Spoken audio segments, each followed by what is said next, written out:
అంటే ఏ ఉద్దేశంతో మీరు మాలేశారు అని అడిగాను.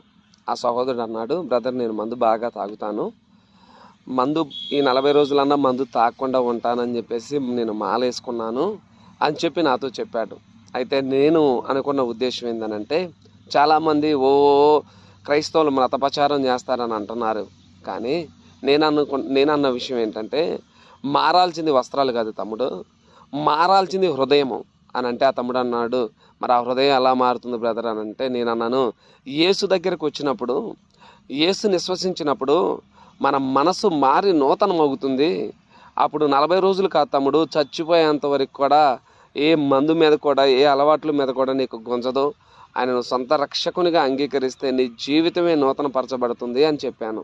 అంటే ఏ ఉద్దేశంతో మీరు మాలేశారు అని అడిగాను.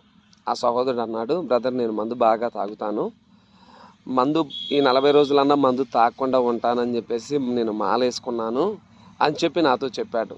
అయితే నేను అనుకున్న ఉద్దేశం ఏంటనంటే, చాలామంది క్రైస్తవులు మతప్రచారం చేస్తారని అంటున్నారు.